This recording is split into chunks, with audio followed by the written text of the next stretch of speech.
A black billionaire walks into his own bank, and the receptionist tells him to wait outside.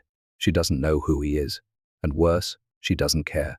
But just minutes later, she and the entire staff watch in shock as he returns with the board, takes the CEO's seat, and shuts down the entire company without saying a word. Why did he buy this bank in the first place? And what painful secret from his past made this moment so much more than just business?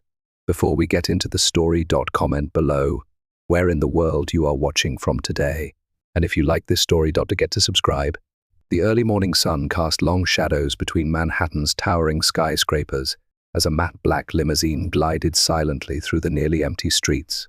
Inside, Marcus Grant sat alone in the spacious back seat, his calm demeanor masking the weight of purpose that had brought him here.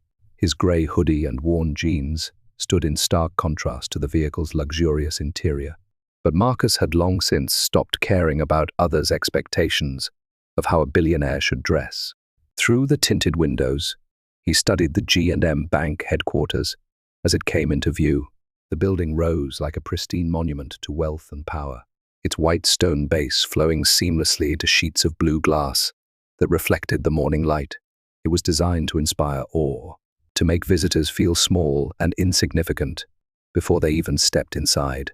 "Sir," his assistant's voice came through the intercom, professional and measured. "Would you like me to call ahead and announce your arrival?" "No," Marcus replied softly, his voice carrying the quiet authority that had become his trademark. "That won't be necessary." He adjusted the neat bundle of locks tied back at his neck, a habitual gesture that centered him before important moments. The car came to a smooth stop at the building's main entrance. Marcus took a deep breath, his hand resting on the door handle. He'd walked through countless doors like this one, but today felt different. Today wasn't about business deals or tech innovations. Today was about something deeper. The lobby of G&M Bank hit him with a blast of cool air as he entered, his sneakers squeaking slightly against the polished marble floor. The space felt almost clinical in its perfection, all clean lines, sharp angles, and spotless surfaces. The morning light filtered through the massive windows, creating patterns that seemed too precise to be natural. Behind the curved reception desk, Linda Hayes looked up from her computer screen. Her perfectly manicured nails paused over the keyboard as her eyes scanned Marcus from head to toe. Her lips tightened into what might have been trying to pass for a smile, but the disdain in her eyes was clear as day. "Deliveries go around back," she said, her voice carrying that special kind of false politeness that somehow managed to sound more insulting than outright rudeness. Marcus met her gaze steadily. "I'm here for a meeting," he stated simply, his voice calm and clear. Linda's smile grew more pronounced but somehow colder. She tilted her head slightly, like a teacher addressing a confused child. "You'll have to wait outside, sir. This isn't a walk-in branch." The way she said "sir" made the word sound like anything but a sign of respect. Under her desk, her hand moved slightly. Marcus noticed the subtle motion he'd seen it countless times before, in other buildings, in other lobbies, with other gatekeepers. Right on cue, 2 security guards began making their way across the lobby, their faces wearing masks of professional concern as they approached. Marcus turned slowly, taking in the space around him with careful attention. Near the elevator banks, a black janitor was methodically moving his mop across the floor in long, practiced strokes.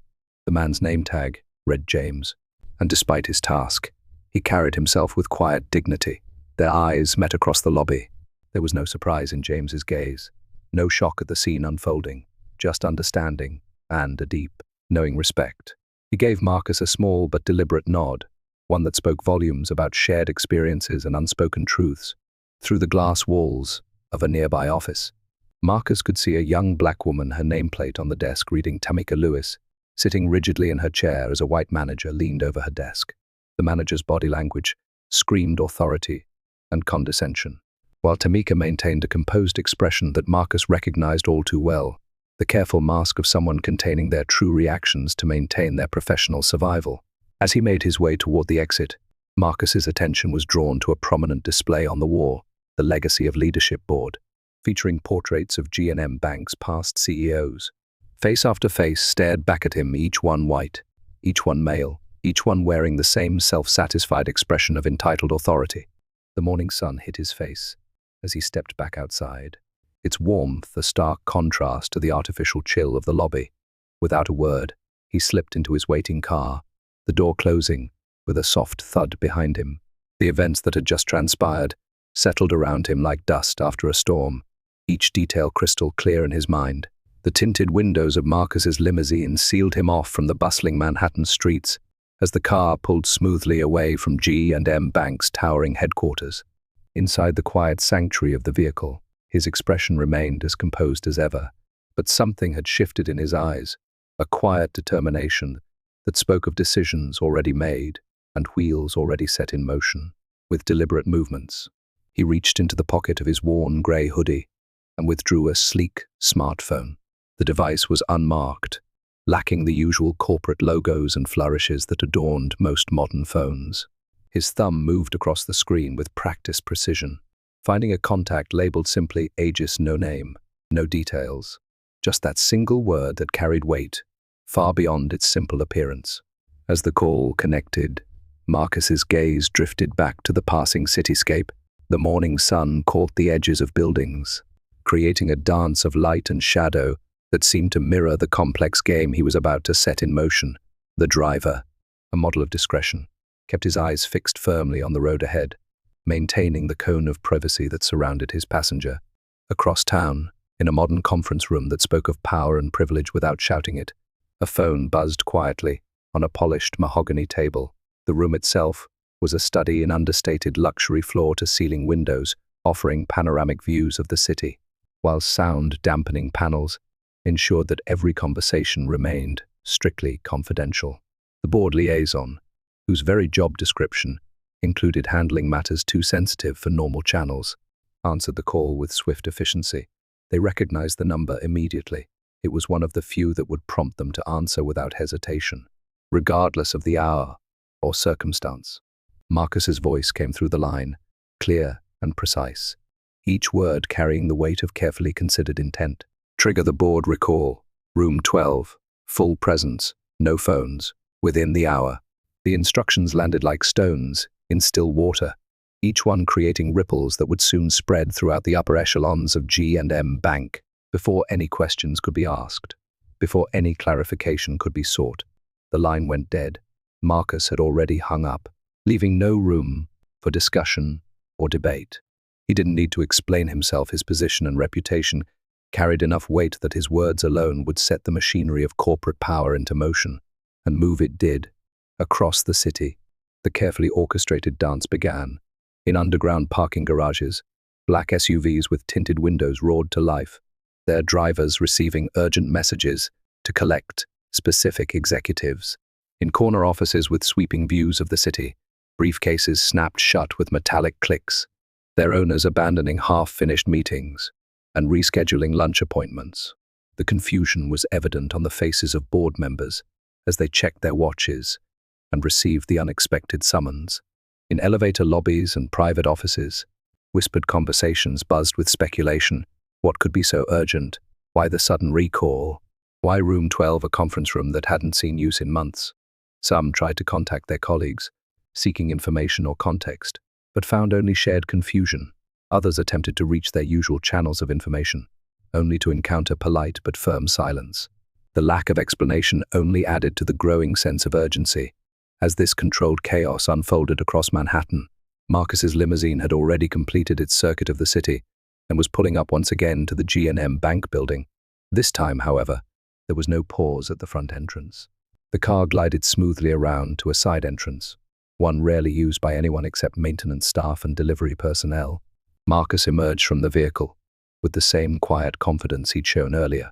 But now there was an added layer of purpose to his movements. He knew exactly where he was going, and, more importantly, he knew exactly who would be there to guide him. Inside, James Miller was still working his way across the lobby floor with his mop, but his movements were purposeful, his attention keenly aware of his surroundings. When Marcus entered, their eyes met briefly. No words were necessary.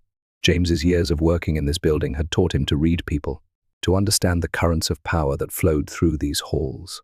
In Marcus, he recognized something familiar, a force for change wrapped in quiet dignity. Without any obvious signal or acknowledgement, James led the way through the lobby, his movements so natural that no one paid any attention to the janitor going about his duties. Marcus followed at a discreet distance, his own presence somehow both visible and unnoticed in his casual attire. They approached what appeared to be a simple mirrored wall, the kind of architectural detail that most people's eyes would skip right over. James's movements were smooth and practiced as he revealed a hidden elevator panel, his years of experience evident in the efficiency of his actions. The two men exchanged a look of mutual respect, a silent acknowledgement between two individuals who understood far more about the true nature of power than the building's regular occupants might suspect. Marcus's nod carried genuine appreciation, not just for this moment of assistance, but for the years of quiet observation and understanding that had preceded it. The elevator doors opened silently, revealing an interior that was notably different from the building's public elevators. This was clearly a private car, its wood paneling and brass fixtures speaking to an era when banking still maintained pretenses of old-world sophistication. Marcus stepped inside alone, the doors closing behind him with barely a whisper, as the elevator began its ascent to a floor unmarked on any public directory. He remained perfectly still, his expression unchanged. He was heading to a level of the building unknown to most of G&M's employees, a floor that existed in blueprints but not in daily conversation, where decisions that affected thousands were made by a select few. The mahogany-paneled boardroom on the top floor of G&M Bank hummed with confused energy. Sunlight streamed through floor-to-ceiling windows, casting long shadows across the plush carpet as executives shifted uncomfortably in their leather chairs. The room itself spoke of old money, and established power oil paintings of past chairmen lined the walls, their stern faces watching over the assembled group like disapproving ancestors. Around the massive oval table, board members checked their phones one last time before reluctantly placing them in the secure lockbox by the door, a rare protocol that only heightened their unease. The emergency recall had disrupted their carefully planned days, and now this unusual requirement of surrendering their devices added another layer of tension to the already charged atmosphere. Richard Carter, the CFO, maintained his characteristic pose of studied casualness, leaning back in his chair with an air of calculated indifference. His fingers drummed a steady rhythm on the armrest, betraying the tension beneath his composed exterior. His eyes, sharp and analytical, darted between faces, searching for any hint of what had prompted this unprecedented gathering. Rather dramatic, wouldn't you say? Richard commented to no one in particular, his voice carrying just enough volume to draw attention. Someone's certainly making a statement. The words were casual, but there was an edge to them, the voice of someone used to being the most informed person in any room, now finding himself in the dark. 20 floors below, Linda stood at her reception desk, her perfectly manicured nails tapping against the polished surface as she watched yet another group of executives hurry through the lobby. Her morning had already been thrown into disarray by the strange procession of board members, each one more harried than the last. The usual order of her domain, the lobby she considered her personal fief, had been disrupted, and she could feel control slipping away with each passing minute. "I'm sorry, sir, but I wasn't informed of any board meeting today," she called out to a passing director, trying to maintain some semblance of authority. The man barely glanced her way as he rushed past, leaving Linda to straighten her blazer unnecessarily, a nervous habit she'd developed over years of maintaining her carefully constructed image of control. Back in the boardroom, the murmuring grew louder as the minutes ticked by. Theories were exchanged in hushed tones, a merger, perhaps, or maybe a market crisis that hadn't hit the news yet. The tension in the room was almost visible, like heat waves rising from summer pavement. The heavy double doors swung open. The conversation died instantly, replaced by a silence so complete it seemed to have physical weight. Marcus Grant entered the room with the quiet confidence of someone who knew exactly where he belonged, despite what others might think. His casual attire, the same grey hoodie and jeans from earlier, stood in stark contrast to the sea of bespoke suits surrounding the table. Behind him came his legal team and 2 compliance officers, their expressions professionally neutral, but their presence speaking volumes. Richard straightened in his chair, his affected casualness evaporating as he recognized Marcus from tech industry coverage. His mind was already racing, calculating possibilities.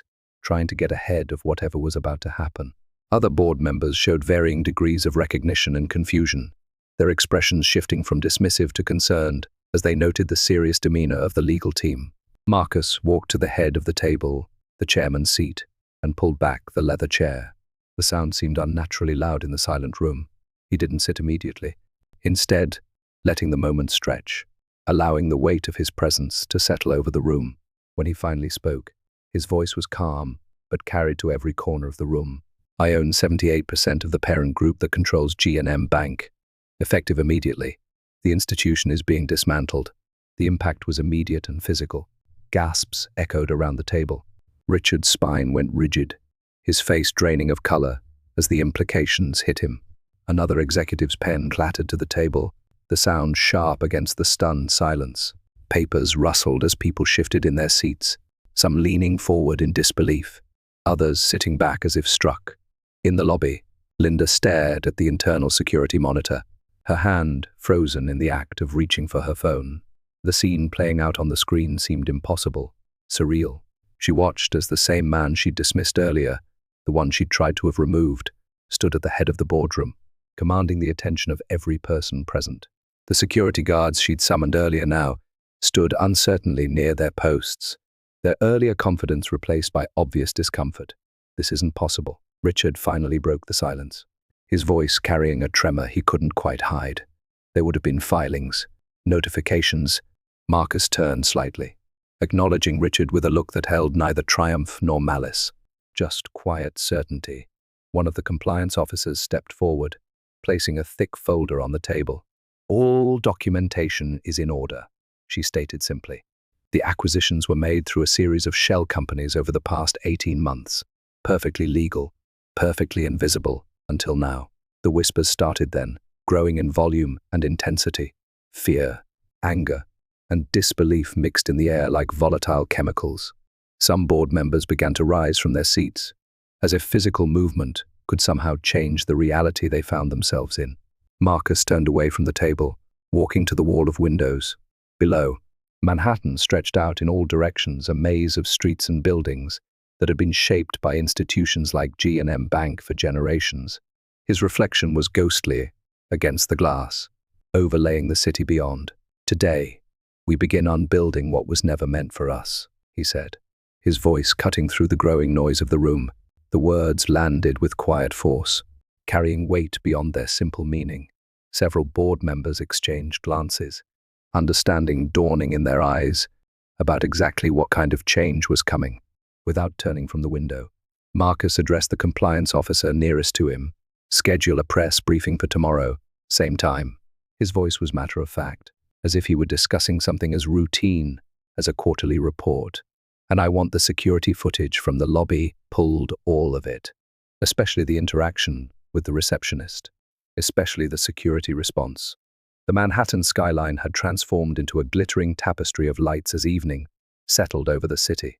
In the G&M boardroom, Marcus Grant sat alone at the massive table, his silhouette outlined by the soft blue glow of multiple screens hovering before him.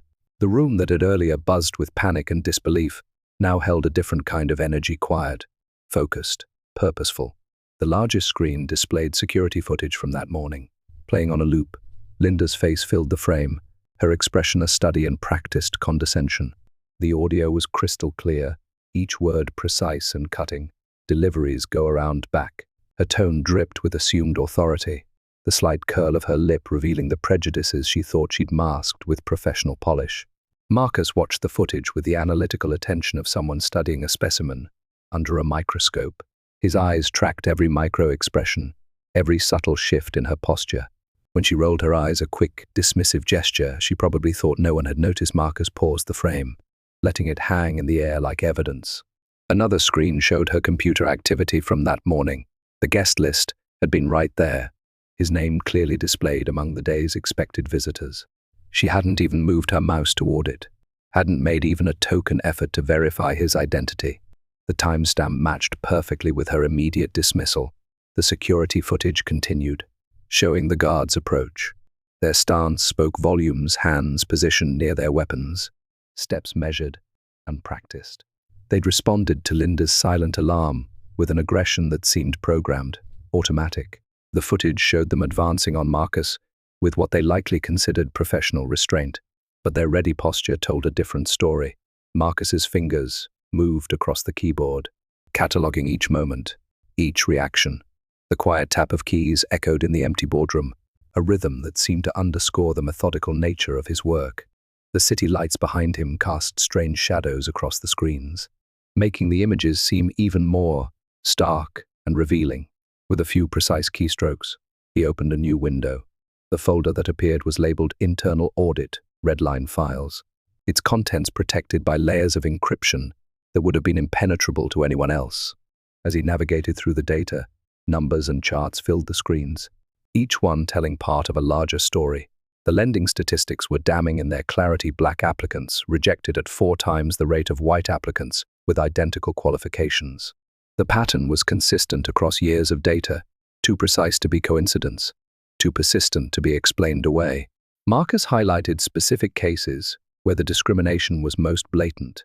Successful black business owners denied basic services. Qualified home buyers steered away from certain neighborhoods.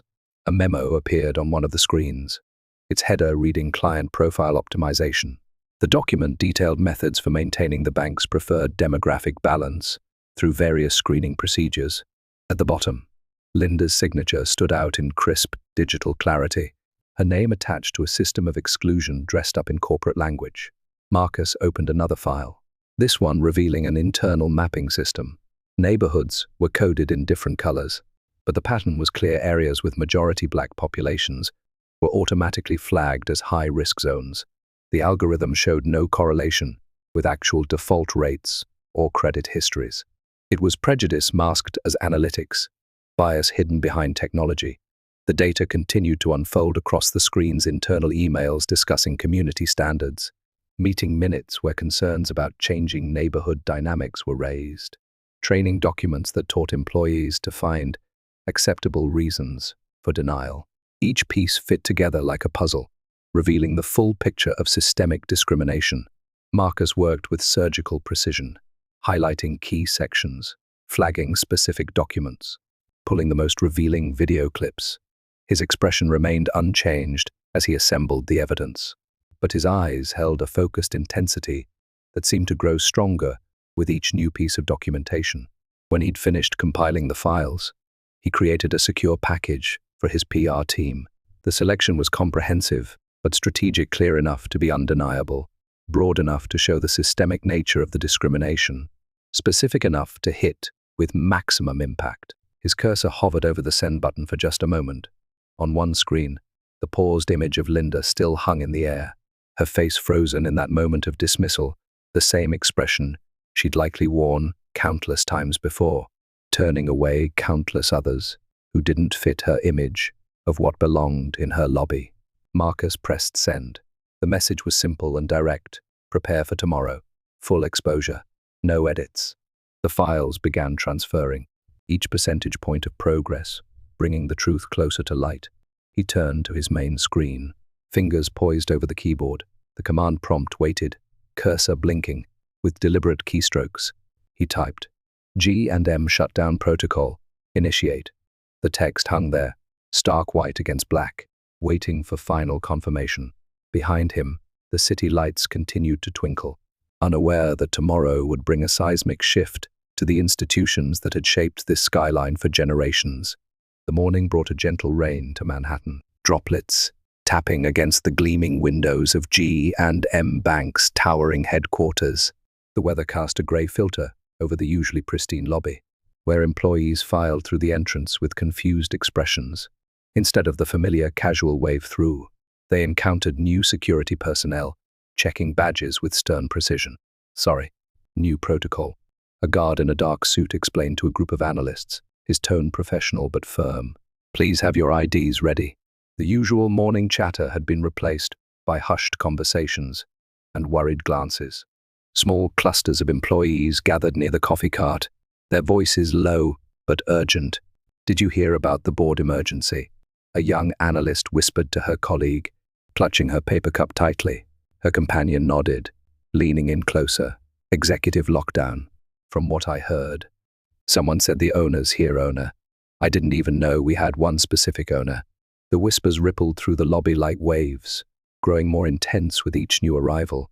Junior executives checked their phones nervously, while senior managers strode through with tight expressions, their usual confidence notably dimmed.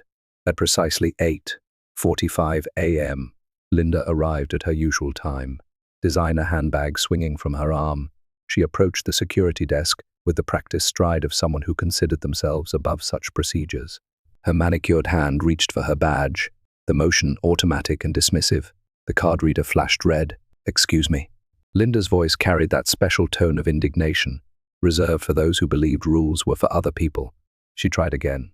Red light. The security guard, someone new, someone who didn't know her, maintained a neutral expression.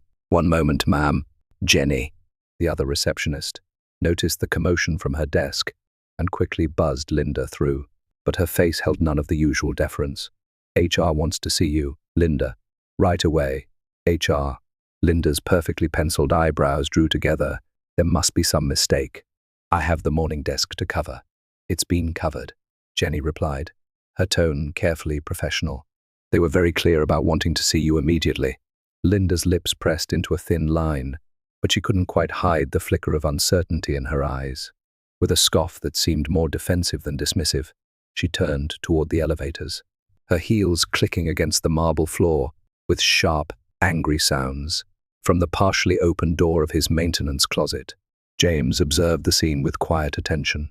His mop stood forgotten in its bucket as he watched a team of workers wheel in large, unmarked boxes through the service entrance. Each container bore simple labels reading media equipment. But James noticed the professional quality of the packaging, the careful handling by the delivery team. The workers moved with purpose. Taking the boxes toward the large conference space on the upper floor, James had cleaned that room countless times, but never had he seen it prepared for something of this scale. As he watched, more equipment arrived, professional lighting rigs, camera stands, the kind of setup used for major press conferences. Upstairs, in a private office suite, Marcus Grant stood before a full-length mirror, adjusting his tie with precise movements. His dark, tailored suit fit perfectly, not flashy or ostentatious, but cut with the kind of precision that spoke of quiet power. The fabric was clearly expensive, but the style was understated, letting his presence carry the weight rather than his clothes. His locks, usually tied back neatly, needed a slight adjustment. Marcus pulled the band free, gathered his hair with practiced movements, and secured it again, tighter this time. Each motion was deliberate, part of a ritual of preparation. Behind him, Emily Park, his legal advisor, stood reviewing documents on her tablet. Her reflection in the mirror showed the same focused intensity he felt. "The press packets are ready," she said, looking up to meet his eyes in the mirror. "Once this goes live, there's no going back. The data, the footage, the lending practices, it's all going to be out there." Marcus's hands dropped from his tie, his posture straightening almost imperceptibly. "That's the point." His voice carried no anger, no triumph, just quiet certainty, the same calm focus that had built his empire, now turned toward dismantling this one. Outside the building, the first news van pulled up despite the light rain, its satellite dish extending skyward. The logo on its side read National Financial Times in bold letters. More vehicles followed, creating a growing media presence that drew curious stares from passers-by. On the HR floor, Linda sat in a hard plastic chair, her usual poise beginning to crack. Through the window, she could see the growing line of media vehicles, her eyes fixed on the National Financial Times logo, and the color slowly drained from her face. Her hands, usually so steady, fidgeted with her phone, which had mysteriously lost access to the internal email system. From his position near the stairwell, James worked his mop in slow, methodical strokes, watching Linda's composure crumble. His expression remained neutral, but his lips pressed together tightly, recognizing the weight of the moment. He'd worked in banking long enough to know what a media presence like this meant. Something was shifting in the carefully maintained order of things, and from the look on Linda's face, she was beginning to realize it too. The rain continued its gentle pattern against the windows, providing a quiet soundtrack to the mounting tension throughout the building. Employees whispered, media crews set up equipment, and the machinery of exposure hummed to life. the pristine fortress of G&M Bank, with all its unspoken rules and invisible barriers, stood on the brink of transformation. The midday sun cast long shadows through G&M Bank's towering windows when every computer screen, phone, and digital display in the building suddenly flickered. A message appeared in bold text. All personnel to central lobby or floor screens. Mandatory viewing. The usual hum of office activity ground to a halt as employees exchanged worried glances. In the vast marble lobby, junior analysts and senior executives alike gathered in clusters, their usual hierarchies temporarily forgotten in the face of uncertainty. Those who couldn't fit in the main space crowded around monitors on their respective floors, the atmosphere thick with tension. Sandra from accounting whispered to her colleague, "What do you think this is about?" Before anyone could respond, the screens came to life. The image showed a familiar setting, the glass-walled media room on the top floor, now transformed into a professional broadcasting space. Sunlight streamed through the floor-to-ceiling windows, highlighting the Manhattan skyline behind the podium. Marcus Grant stepped into frame, his presence commanding immediate attention. His dark suit fit perfectly, his locks tied back neatly, his expression composed but resolute. The room fell silent, save for the rapid clicks of camera shutters. Journalists from major networks leaned forward in their seats, pens poised over notepads. Without preamble or introduction, the large screen behind Marcus flickered to life. The footage was crystal clear security camera video from the previous day. Employees watched, transfixed, as the scene unfolded. Marcus, dressed in casual clothes, approaching the front desk, Linda's dismissive glance, her condescending smile, her words cutting through the silence. Deliveries go around back. The footage continued, showing Linda's manicured finger pressing the hidden security button, the guards approaching with calculated casualness. Throughout the lobby, people shifted uncomfortably, some avoiding each other's eyes. The video feed split, showing graphs and charts appearing alongside the security footage.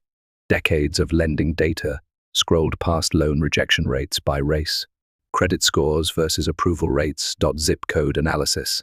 The numbers told a stark story of systematic discrimination. Marcus's voice, calm and measured, filled the space. This is not about one receptionist. He paused, letting the words settle. This is about a culture, a machine built to keep people like me and people like James out. On the maintenance level, James stood perfectly still, his mop forgotten in his hands as he watched the nearest screen. Other maintenance workers gathered around him, their usual tasks abandoned. Marcus continued, his tone remaining steady as he began presenting hard data.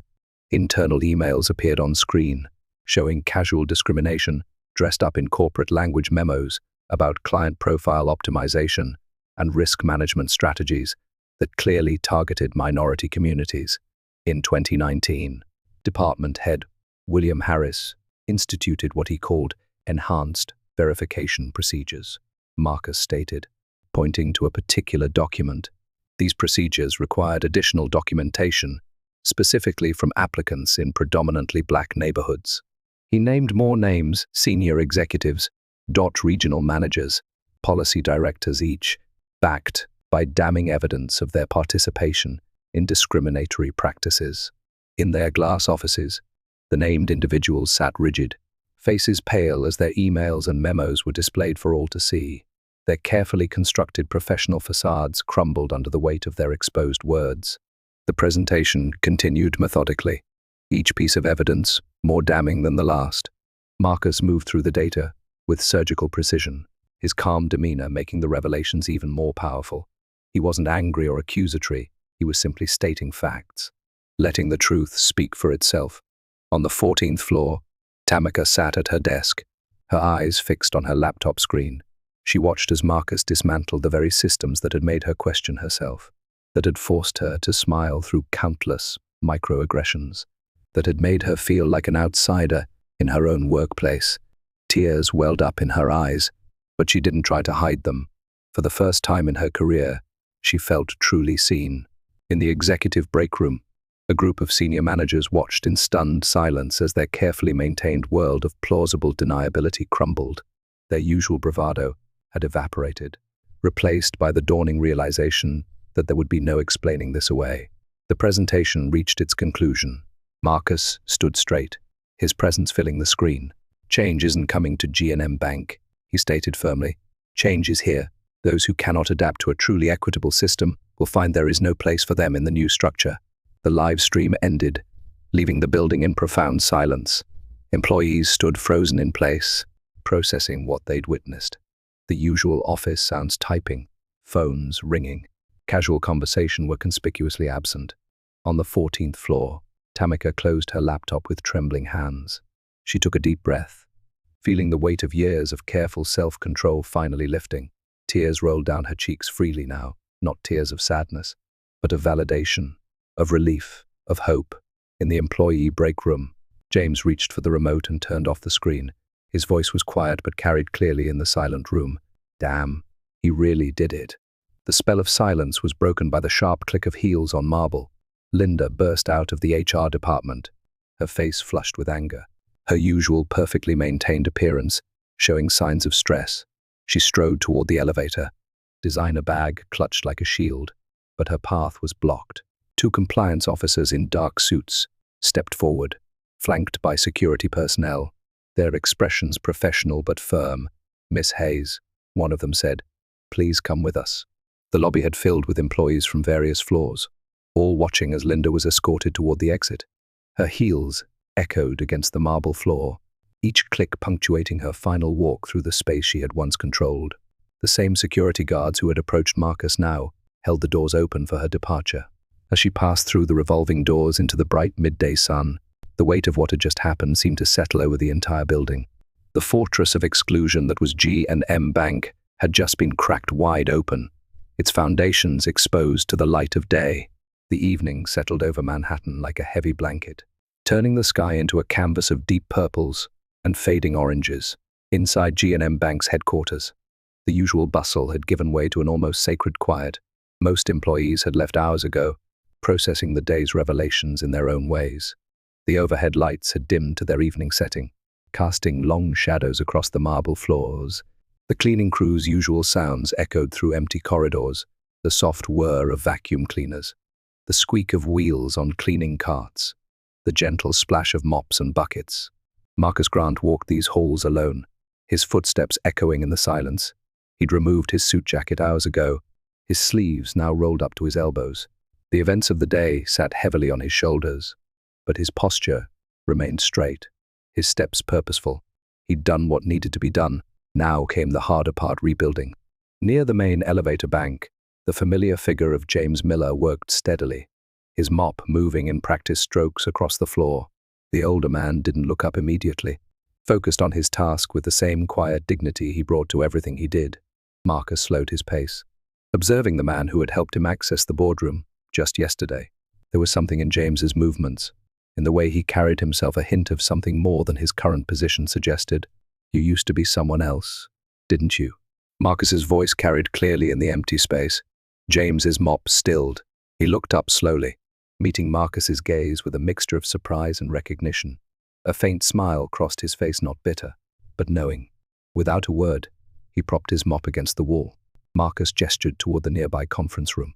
The glass-walled space still held traces of the day's events, water glasses half full, notepads with hurried scribbles, a forgotten tie draped over a chair back. They entered together, two black men in vastly different attire, but with an unspoken understanding between them. James settled into one of the leather chairs, his work uniform a stark contrast to the room's corporate luxury. His hands, roughened by years of manual labor, rested calmly on the polished table surface. "I was a community banker in Brooklyn," James began, his voice carrying the weight of memories. "Ran a credit union, small place. But we did good work, real work, helped people who couldn't get help anywhere else." Marcus sat across from him, listening intently. The city lights twinkled beyond the windows, a glittering backdrop to James's story. "Built it up from nothing," James continued. "Knew every customer by name, their kids' names too, their dreams, their struggles." He paused, his eyes distant. Then 2008 hit. The weight of that year hung in the air between them. Marcus nodded slightly, encouraging him to continue. "There was this loan." James's voice grew quieter.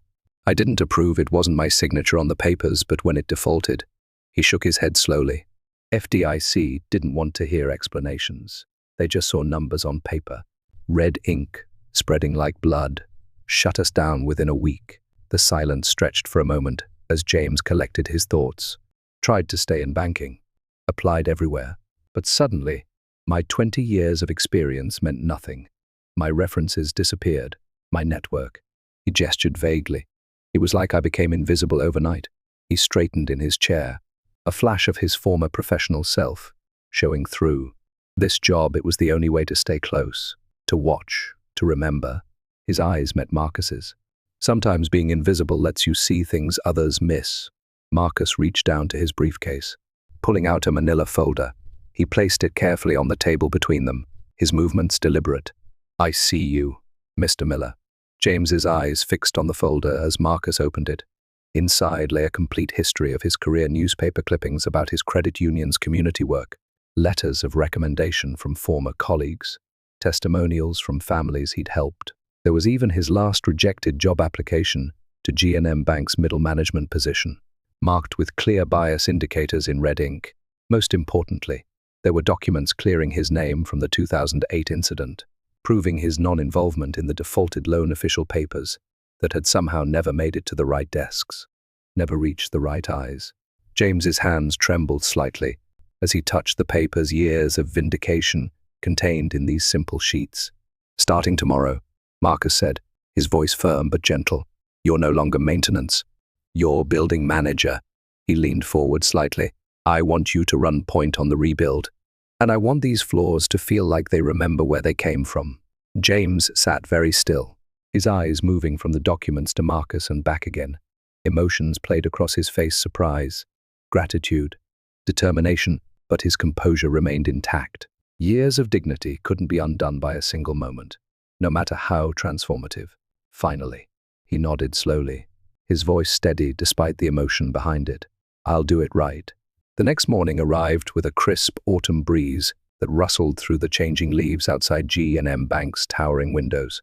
Tamika Lewis sat at her desk in the HR department, methodically working through her morning emails. The events of yesterday still felt surreal: the broadcast, the expose, the dramatic shift in power that had rippled through every floor of the building. Her computer chimed softly. A new calendar invitation appeared in the corner of her screen. "Grant directive, Taunt Office 21. No other details. No sender information. Just a time: 10:30 a.m. Less than 30 minutes away. Tamika's heart skipped a beat. Her fingers hovered over the keyboard as she stared at the mysterious invite. She glanced around the office. Everything seemed normal. Other employees typing away, having quiet conversations, sipping their morning coffee. But nothing was normal anymore. Not really. She thought back to yesterday, to Marcus Grant's powerful presentation, to the way he'd systematically exposed years of discrimination, to the moment when, in the middle of his speech, he'd referenced unfair treatment across departments, and she could have sworn his eyes had flickered to her floor. Her mouse cursor wavered over the accept button. This could be anything: a mass meeting, a department restructuring, maybe even a termination. But something in her gut told her this was different. With a deep breath, she clicked accept. The next 25 minutes crawled by like molasses.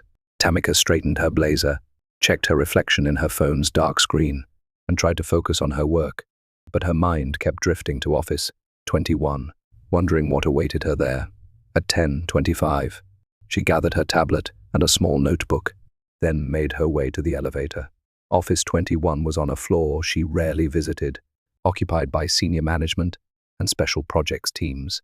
The elevator ride felt both too long and too short. The corridor was quiet when she stepped out, her heels clicking softly on the polished floor. Office 2121's door was simple, unmarked, except for the number. No nameplate, no title, no indication of what or who waited inside.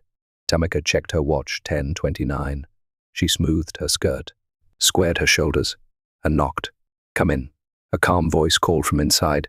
The office was larger than she expected, with floor-to-ceiling windows, offering a stunning view of the city. Marcus Grant stood near the window, dressed in a charcoal suit that seemed to absorb light. He turned as she entered, his expression thoughtful but warm. "Miss Lewis," he said, gesturing to a comfortable chair near his desk. "Thank you for coming." Tamika settled into the chair. her posture professional but her heart racing. Marcus sat across from her, his movements deliberate and calm. "I saw the footage," he began without preamble. "Your Zoom call last week with the lending committee, the reprimand you received for questioning their risk assessment metrics." Tamika's breath caught slightly.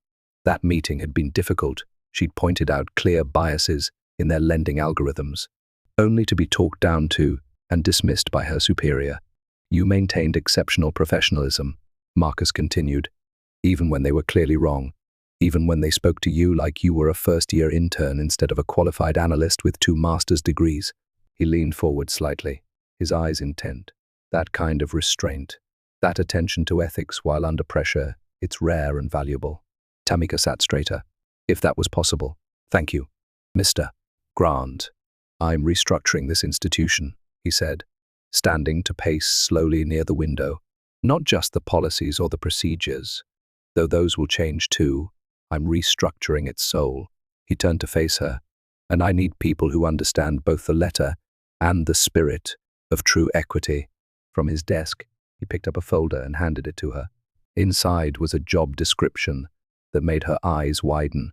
Director of Cultural Integrity. "This is a new position," Marcus explained. "Direct report to me, full budget authority, hiring power, a seat at the board review table." He paused, letting the implications sink in. "You'll have the authority to audit any department, review any decision, and implement new standards across the organization." Tamika's hands trembled slightly as she read through the documentation. The scope was enormous. The salary made her blink twice to ensure she was reading it correctly. "This is," she started, then gathered herself. "This is a significant position." "Yes." Marcus agreed simply, "because the work is significant. You're going to rebuild this place's soul quietly, powerfully, no apologies." She looked up from the folder, meeting his gaze directly. "Why me?" Marcus's expression softened slightly, though his voice remained firm. "Because you kept your spine straight even when they bent the room around you. Because you understand that real change doesn't always come from the loudest voice, but from the most persistent one." He returned to his seat across from her. "I need someone who knows how to navigate the system while transforming it. Someone who can see both the forest and the trees." A small smile touched his lips. "Someone who can write a policy memo that changes lives." Tamika looked back at the folder in her hands, at the opportunity it represented not just for her, but for everyone who'd ever felt smaller than they were in these halls. "When do I start?" she asked, her voice steady and clear. "Now," Marcus replied. "Your office is ready on the executive floor. Your team is yours to build." He stood, extending his hand. "Welcome aboard, Director Lewis." They shook hands, and Tamika felt the weight of the moment settle into her bones. This wasn't just a promotion, it was a mandate for change. She gathered her things and walked to the door, her steps measured and confident. As she stepped out into the hallway, she saw her former manager walking past, likely headed to another meeting about yesterday's upheaval. He stopped short when he saw her emerging from Office 21, confusion crossing his face as he tried to make sense of her presence on this floor, in this section of the building. Tamika met his gaze calmly. She offered him a polite, professional smile, the same one she'd given him after every dismissive comment, every interrupted presentation, every undermined proposal. But this time, she kept walking past him toward her new office, her heels clicking steadily on the marble floor, her head held high. Richard Carter's Italian leather shoes wore a path in his plush carpet as he paced his penthouse apartment.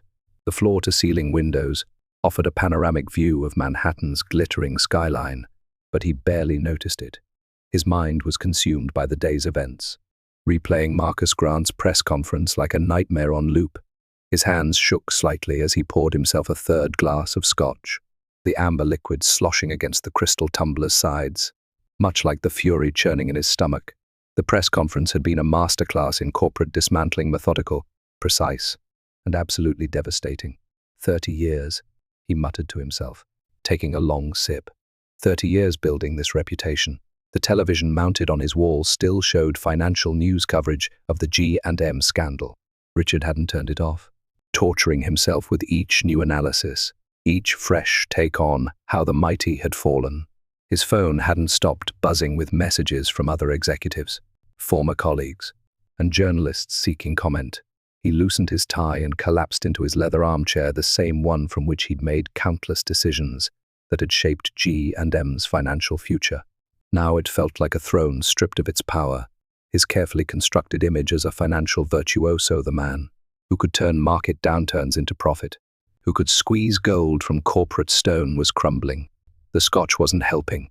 Richard needed action, needed to fight back. He grabbed his phone and scrolled through his contacts until he found the number he was looking for. Daniel Kim, lead writer at FinTech Insider, an influential financial blog known for its explosive exposes. The phone rang 3 times before Daniel answered. Richard. Daniel sounded surprised. Bit late for a social call. Daniel, I've got something for you. Richard tried to keep his voice steady, professional. Exclusive material on Marcus Grant tax documents, private financial records, things that might interest your readers. There was a long pause on the other end. Richard, are you sure about this? Grant's legal team isn't known for playing nice. Think about it.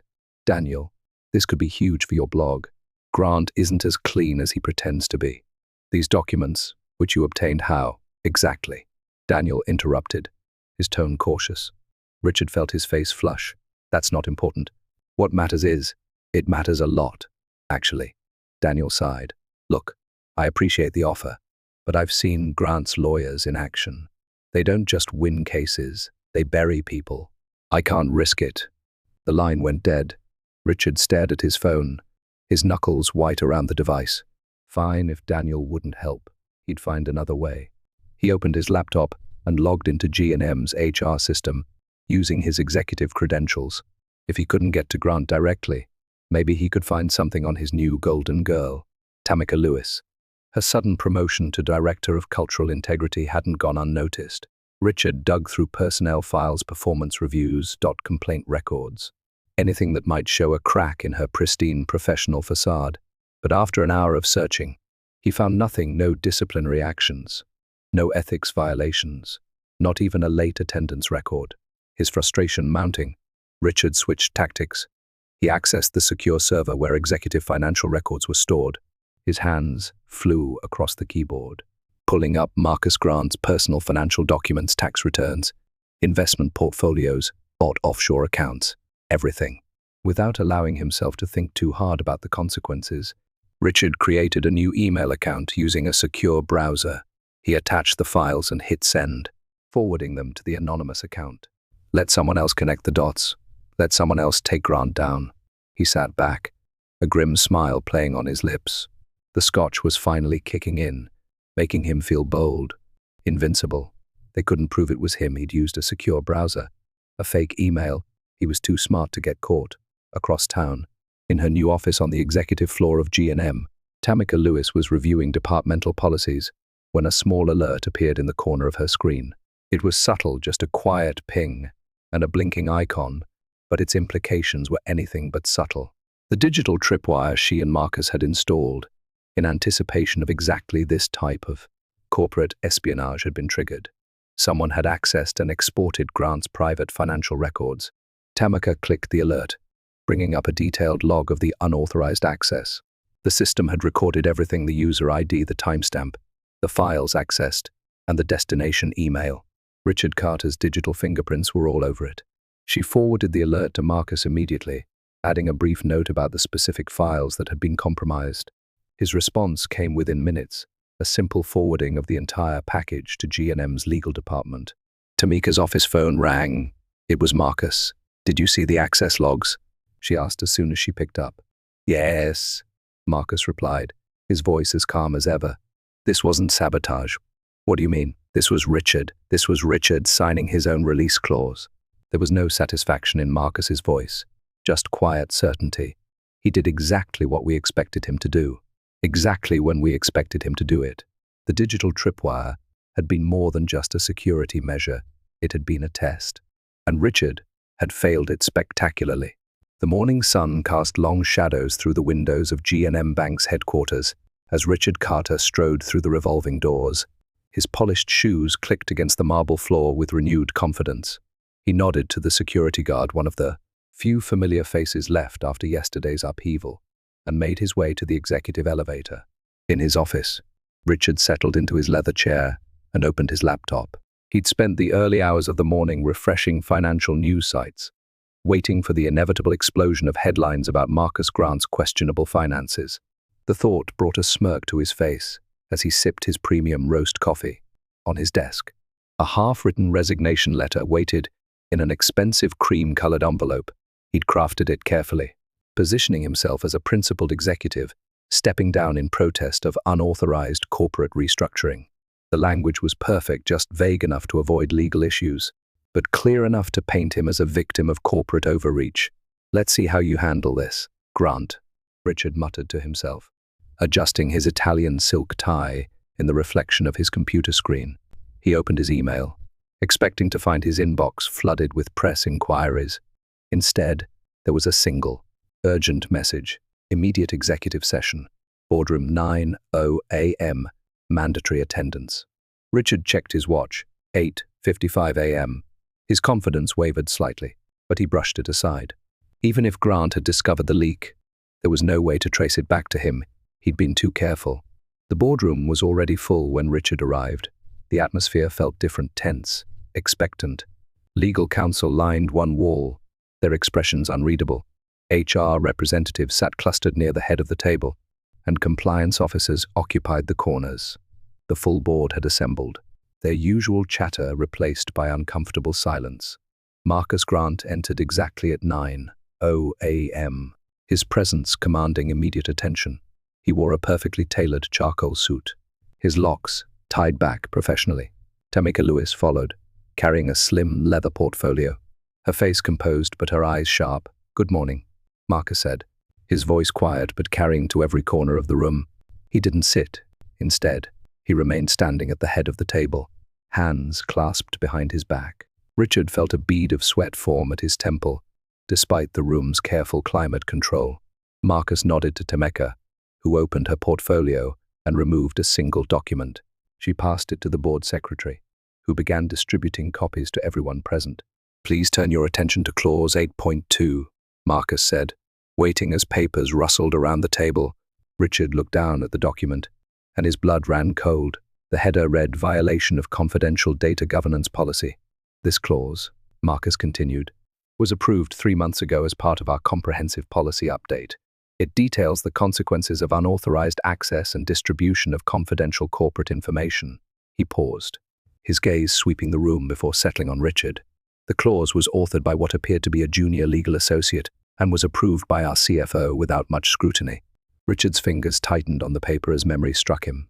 He remembered the document, a thick stack of legal updates he'd signed off on during a particularly busy week. He hadn't even read it properly, trusting that junior associates wouldn't dare slip anything significant past him.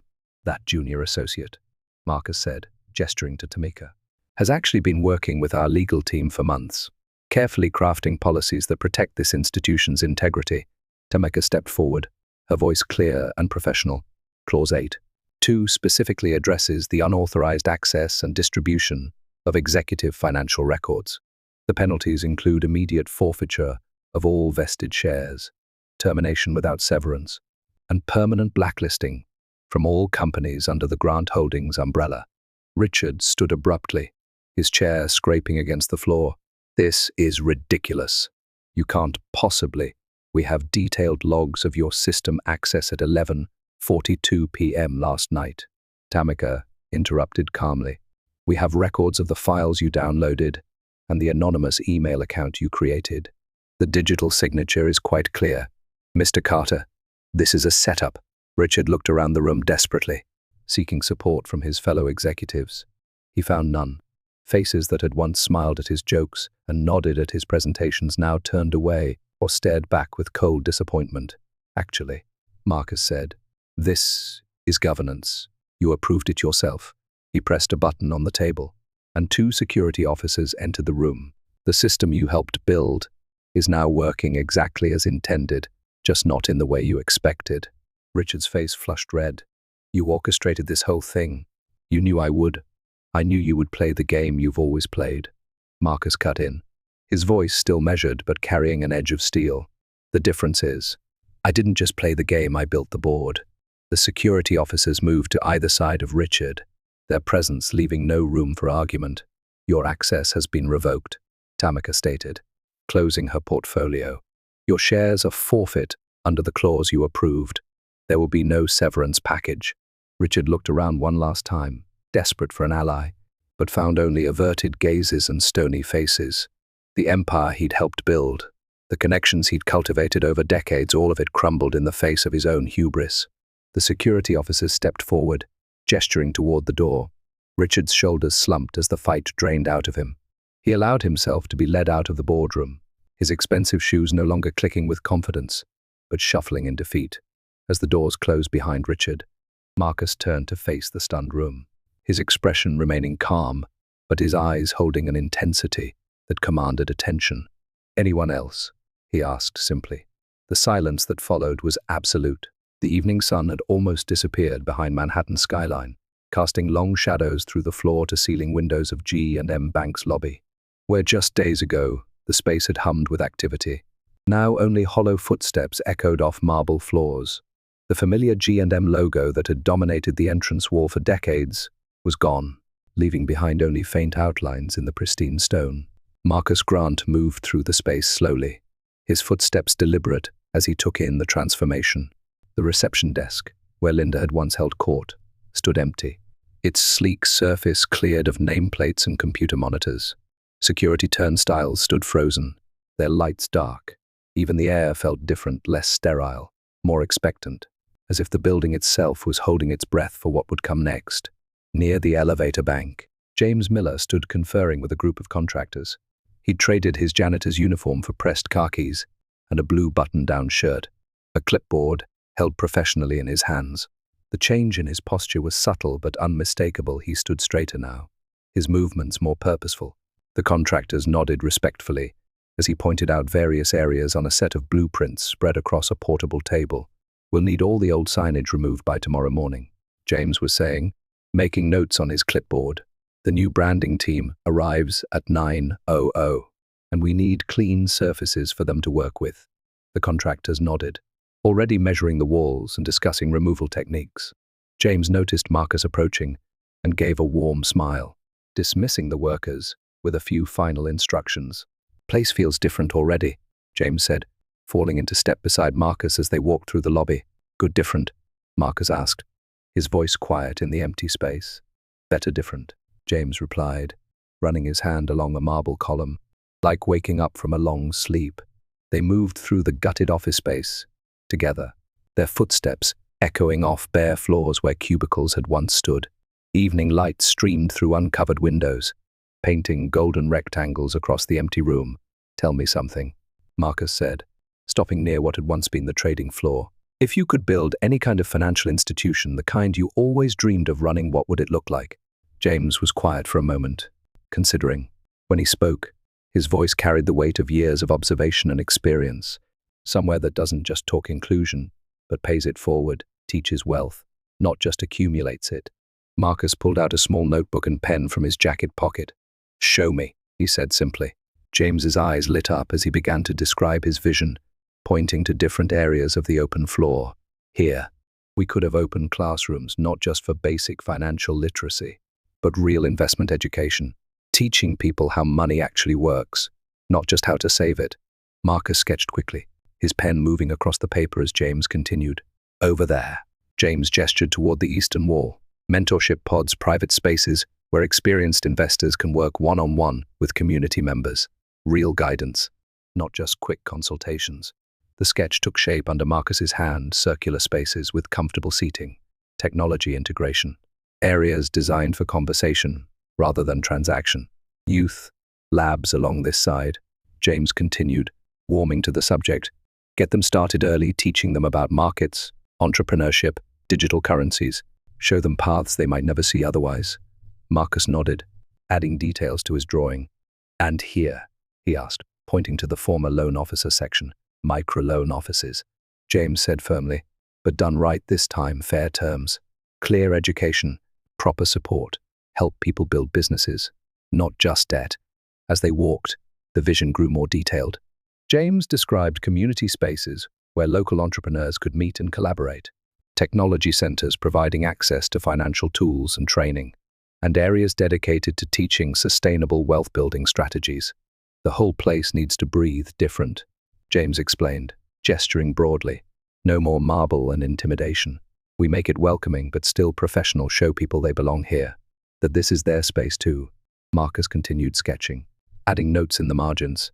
His drawings showed open floor plans, natural light, spaces designed to invite rather than impress. The stark corporate atmosphere of G&M would give way to something more organic, more human. They made their way back through the lobby and out into the crisp night air. The city had grown quiet, with only occasional cars passing on the street. Construction barriers surrounded the building's entrance, ready for tomorrow's transformation to begin. Marcus turned, looking back one last time at the building as it was, its imposing facade still carrying echoes of its former identity. In the growing darkness, it seemed to stand as a monument to what was passing away, making room for something new. "Let's unbuild this right," he said quietly. James nodded, pocketing the keys to the building. Day one starts tomorrow. The morning sun filtered through the tinted windows of G&M's executive floor, casting a warm glow across the long mahogany table where Marcus Grant sat. The room, once reserved for high-stakes merger discussions and profit projections, now hosted a different kind of meeting. Around him sat a carefully selected group of financial advisors, their laptops open and ready. Community organizers filled several seats, their expressions earnest and engaged. Equity consultants completed the circle, each chosen for their track record in systemic change. The atmosphere was focused but relaxed, a stark contrast to the tense board meetings that used to occupy this space. Gone were the sharp suits and aggressive posturing. Instead, the room held an air of collaborative purpose. Notebooks and tablets covered the table's surface, along with half-empty coffee cups and marked-up draft proposals. Marcus sat quietly for a moment, his fingers lightly drumming against a thick folder marked Asset Redistribution Framework. He looked around the table, making eye contact with each person present. When he spoke, his voice carried its usual calm authority.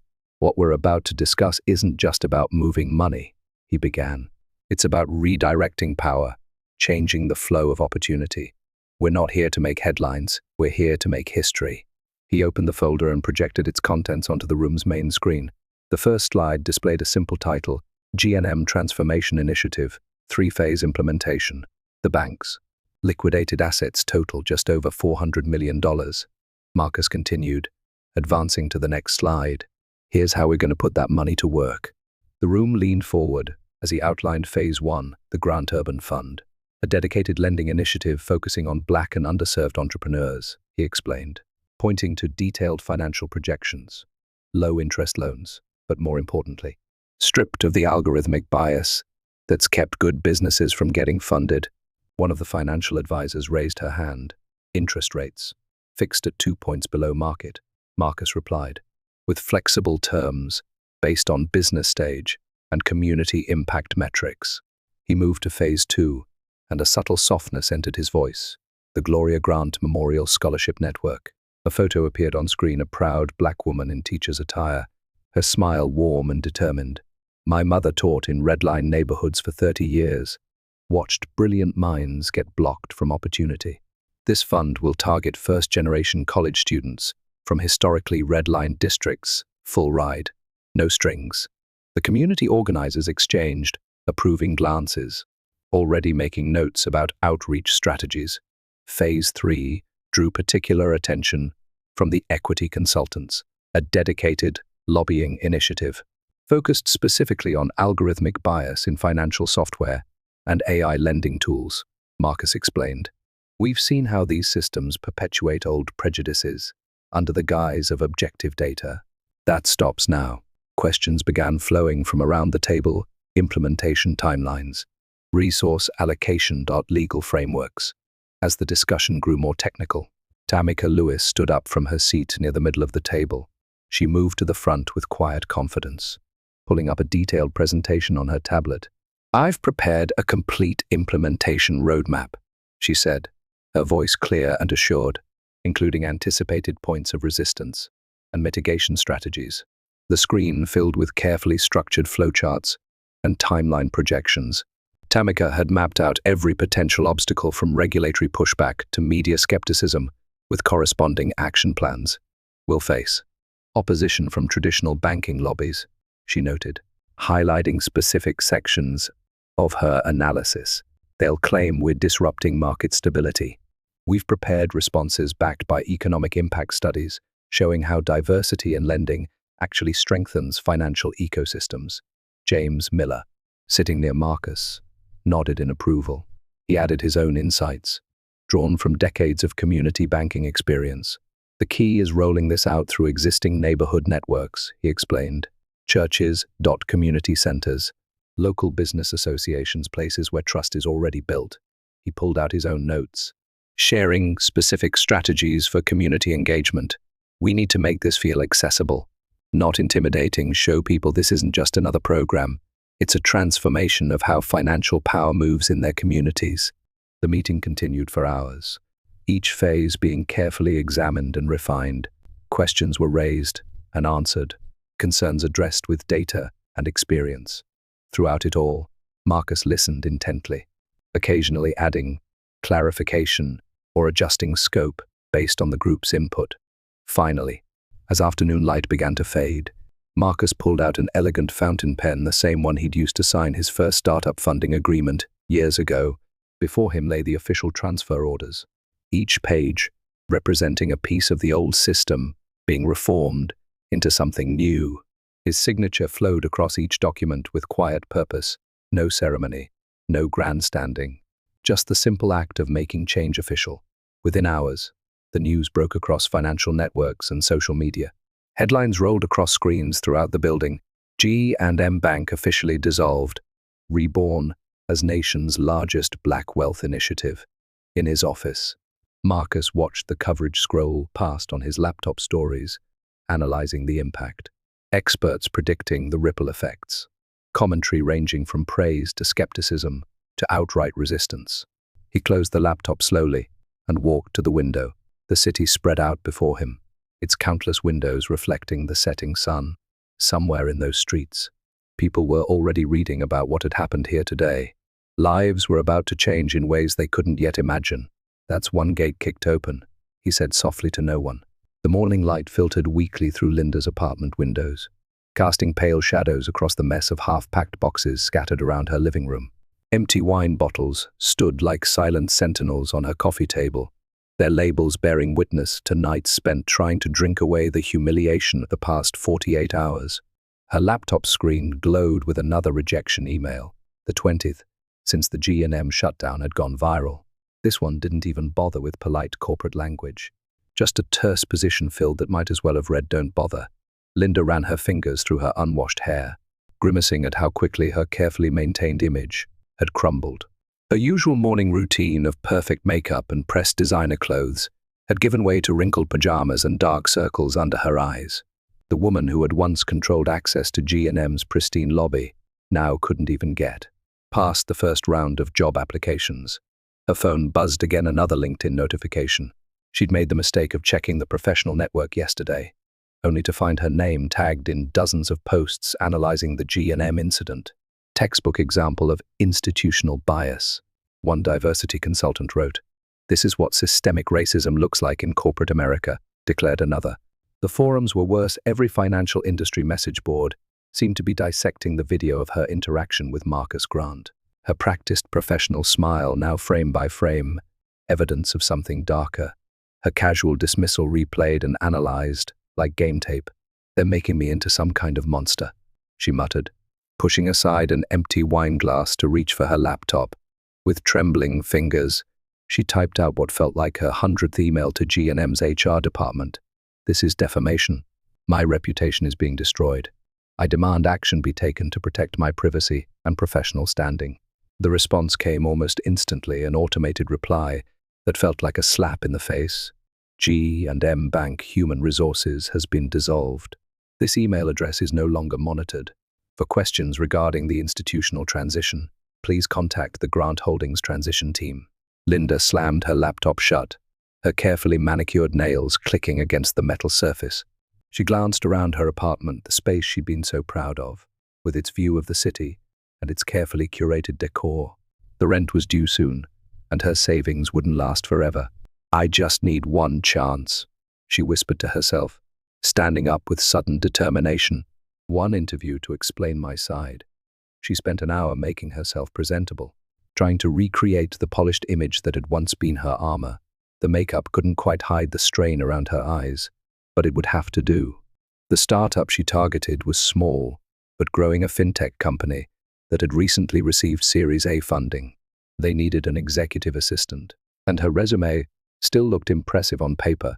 20 years of experience at a major financial institution, advanced administrative certification, references that would have been glowing before everything changed. The office was modern, all glass and open space, so different from G&M's imposing marble and wood. Linda approached the front desk with practiced confidence, her heels clicking against the concrete floor.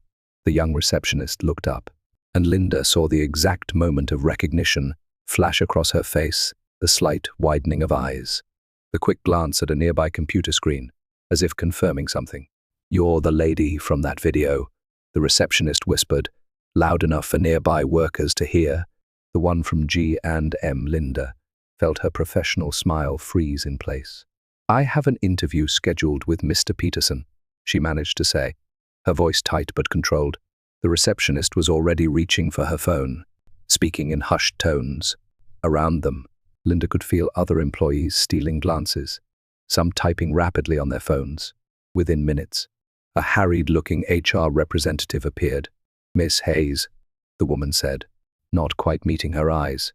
"I'm afraid Mr. Peterson has been called into an urgent meeting." "We'll have to reschedule." "When?" Linda asked, knowing the answer before it came. "We'll be in touch." The dismissal was familiar. She'd delivered similar ones countless times, but being on the receiving end made her stomach churn. She turned to leave, her carefully maintained composure cracking slightly as she pushed through the glass doors. She collided with someone entering, a younger woman in a crisp blazer, holding what looked like hiring documentation. It took Linda a moment to place her, but when she did, the recognition hit like ice water. Tamika Lewis, the former G&M HR associate she'd dismissed so many times in meetings. But Tamika wasn't wearing the careful, contained expression Linda remembered. She stood tall, confident, her portfolio bearing the Grant Holdings logo. "Miss Hayes," Tamika said, her voice professional, but carrying an undercurrent of something else, not quite pity, not quite satisfaction, just acknowledgement of how completely their positions had reversed. Linda mumbled something incoherent and hurried past, her heels suddenly unsteady on the sidewalk. She could hear fragments of conversation as the door closed behind her Grant initiative, hiring advisor, multiple startups. The walk home felt endless. The cold winter air bit through her expensive coat, and every reflective surface seemed to mock her carefully maintained appearance. She passed office buildings where she'd once been welcomed, restaurants where she'd held power lunches, boutiques where sales associates had known her by name. All those doors were closed now. The very system she'd helped maintain, the subtle filters, the unspoken rules, the professional gatekeeping had turned against her. Her phone buzzed as she reached her apartment building, another email.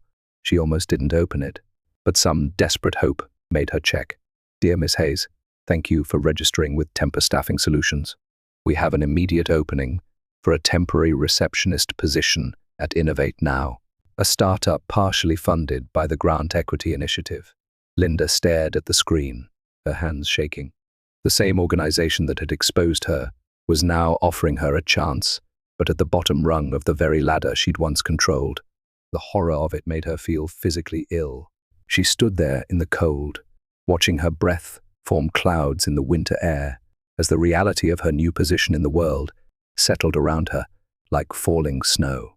The city lights sparkled below like scattered diamonds as Marcus sat cross-legged on the renovated rooftop of what had once been G&M Bank.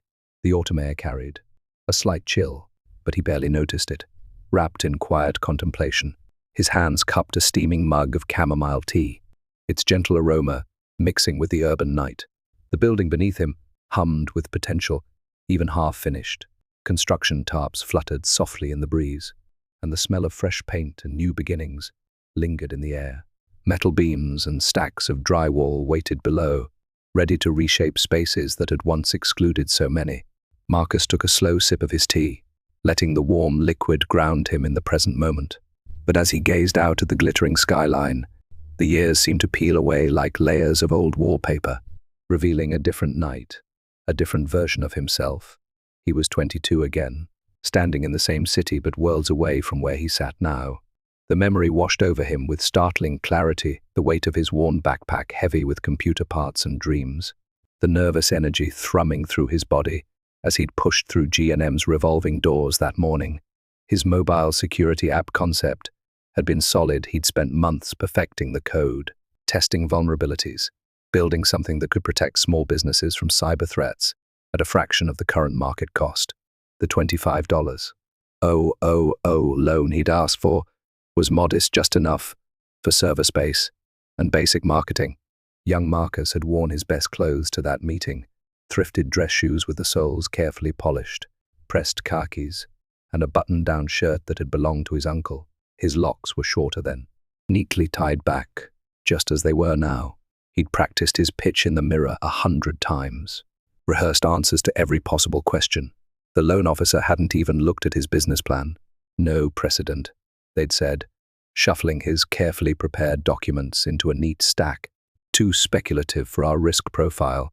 Their eyes had skimmed past him as if he were invisible, already focused on their next appointment. The memory shifted to later that evening. Rain pelted the windshield of his beaten-up Honda Civic, parked in a dim side street far enough from the financial district that no one would notice him. The car's upholstery was worn thin, springs poking through in places, but it was all he had. A paper bag from McDonald's sat in his lap, grease seeping through the bottom, cold fries. All he could afford after spending his last real money on printing costs for the loan application. His stomach growled, but the food tasted like cardboard in his mouth. His phone lay on the passenger seat, its screen dark and silent. He'd called everyone he knew who might be able to help, former classmates who'd landed corporate jobs, distant relatives who'd once promised support, even his old programming teacher from community college.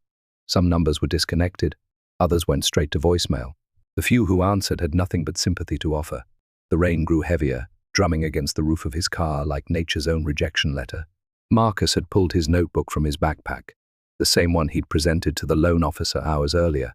Its pages were filled with elegant lines of code, system architecture diagrams, market analysis charts. In the dim light from a nearby street lamp, he'd added new notes in the margins: alternative funding sources, potential pivot strategies, names of smaller banks that might be more receptive. Sleep had come fitfully that night, his tall frame cramped in the reclined driver's seat, his notebook resting on his chest like a shield. Its pages contained the seeds of what would eventually become his empire. Even in his dreams, lines of code had scrolled through his mind, each function and loop a potential key to unlocking the doors that had been closed to him. In those dreams, he'd seen systems within systems, the invisible architecture of privilege and exclusion that ran beneath the surface of every institution. He'd begun to understand that true change wouldn't come from playing by their rules, but from rewriting the entire program. The memory faded, bringing Marcus back to the present moment on the rooftop. The city before him looked different now, not just because of the decade of new construction, but because he saw it through different eyes. Eyes that had learned to read the hidden code of power and had found the exploits needed to change it. He closed his eyes, feeling the weight of the journey between then and now. The cold car seat had become a rooftop garden. The rejected loan application had transformed into ownership of the very institution that had dismissed him. The lonely night of scribbled notes had grown into a movement that was reshaping the landscape of financial access. Full circle, he whispered to the night air, the words carrying years of quiet determination.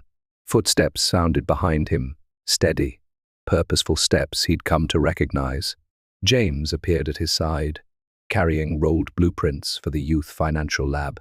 The papers rustled softly in the evening breeze, filled with plans for spaces that would teach a new generation how to build wealth, understand systems, and claim their place in the financial world. Marcus took a deep breath, setting aside his empty teacup. The past had its place, but the future was calling. There was still work to be done. The morning sun cast long shadows across Manhattan's financial district as a diverse crowd gathered outside the former G&M Bank building. The gleaming facade once a symbol of exclusion, now bore a striking banner that rippled gently in the autumn breeze. Grant Financial Uplift Center, breaking ground, building futures. The bold letters seemed to catch the light, drawing attention from passers-by who stopped to join the growing assembly.